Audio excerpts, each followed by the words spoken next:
Sustain. Nutrition. Joe, what are we talking about? Pros and cons of calorie counting.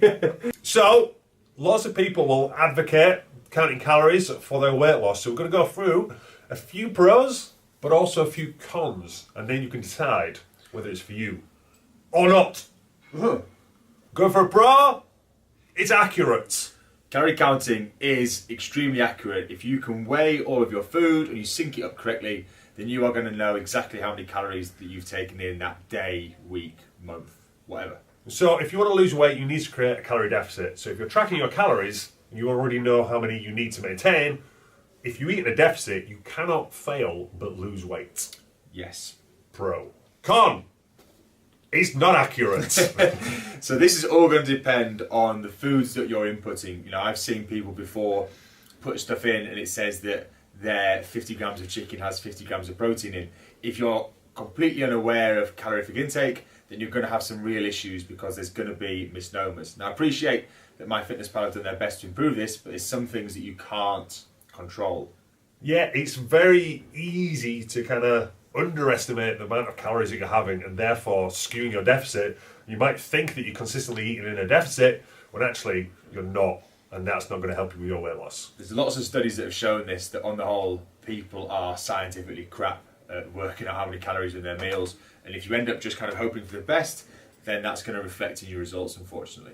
Bro, it's easy to kind of factor in treats or higher calorie foods. Because the aim of the game with fat loss is to be in a calorie deficit, if you know exactly how many calories you've got to play with, you can put the food in that you really want, you really enjoy, and then just work everything else out around from there. You can figure out how much you've got left to play with. Yeah, so kind of having like a bit of chocolate a day or a glass of wine, you can kind of easily factor in to your daily calorie allowance. Cons! It's not very family friendly. So if you are following a recipe that says 100 grams of chicken, 15 grams of fava beans, and some spinach, wait a minute, Hannibal Lecter there, then you are going to really struggle to cook that alongside someone else's food unless you are willing to work out the exact ratios and then weigh it up after you've cooked it and give yourself the exact portion. So, you know, if you're going to do that, then that's fine, but it's not going to be very family friendly. And if you're not going to do that, then it's not going to be very accurate, which is ultimately what you're looking for when you're doing calorie counting. Yeah.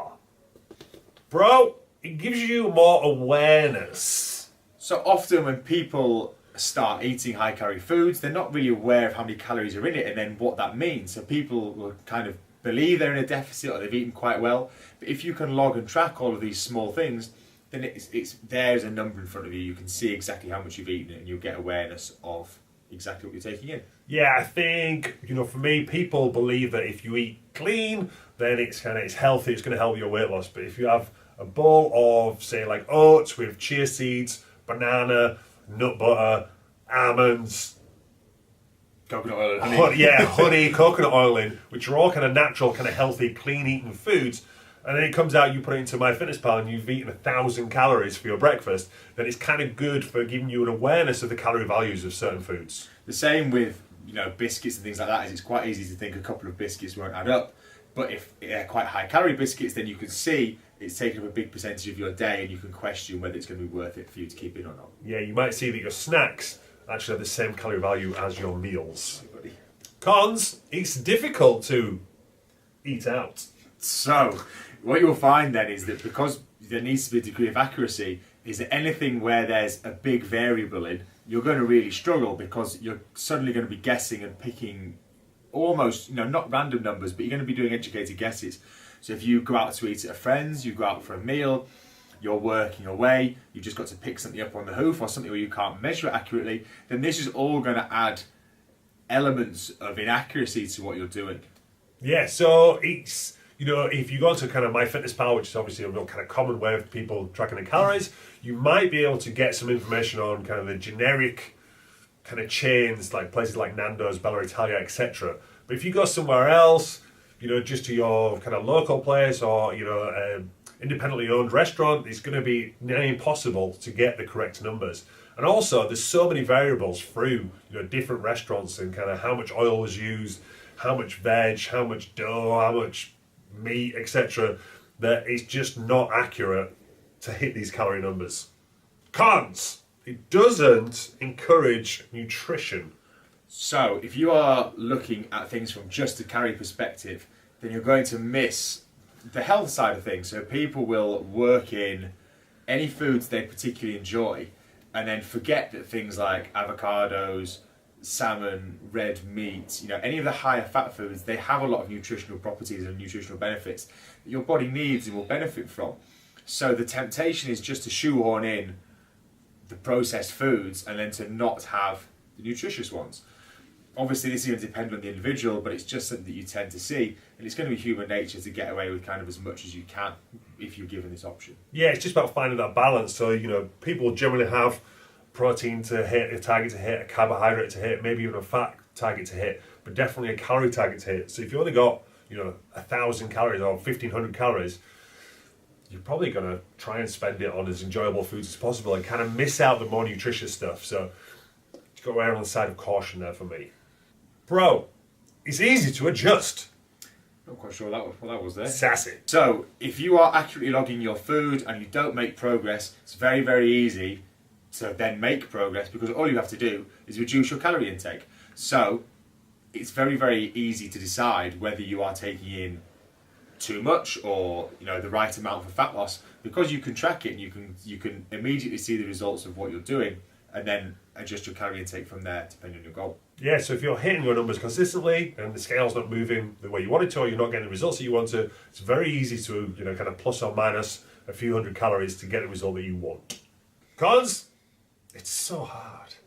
So, moving on from that poignant moment, calorie counting can be really, really difficult. If you're prepping your own food and you're able to weigh it all out in advance, then it's going to be extremely accurate and extremely effective.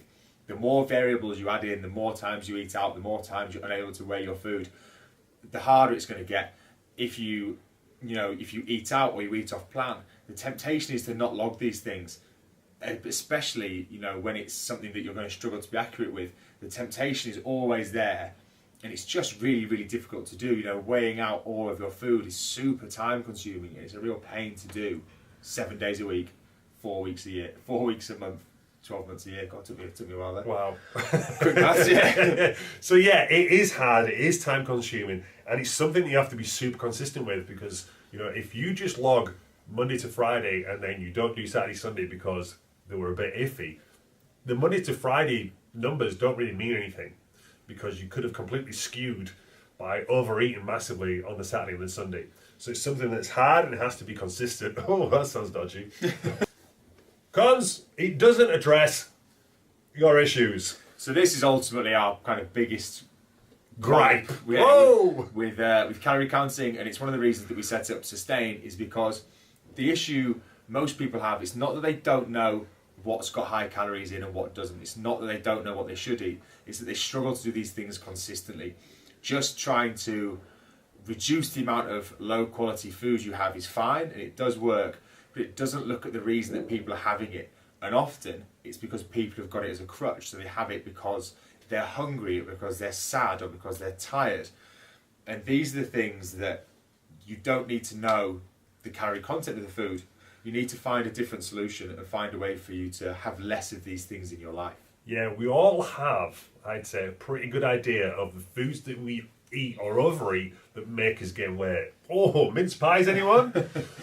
That's not really the issue. The issue is as to why you're eating those mince pies, why you are not sticking to eating... Excuse me? Someone rocks the boat. Why you're not sticking to eating these more nutritionally dense, lower calorie foods. So, simply counting your calories and sticking to a number each day doesn't address these things long term. These habits, behaviours, choices that you make, that have caused you to gain weight in the past and maybe even now. Yeah, most people just struggle to get the right amount of nutritious food in. So that should be their first focus for us, is to work on keeping people as full as possible off as fewer calories as possible. And when you give people every single food to choose from, they're going to choose what they enjoy. And that's fine, but people struggle to moderate these foods. If you were, in the food industry, your goal would be to make a product that's delicious, that they can keep eating. Their goal isn't to make people full and healthy, which is what ours obviously is. It's just different ends of the spectrum. You've got to be aware of what companies are trying to do and how you can tackle that in a way that's effective for you. So yeah, wow. So there you go. Calorie counting, pros and cons. Make your decision.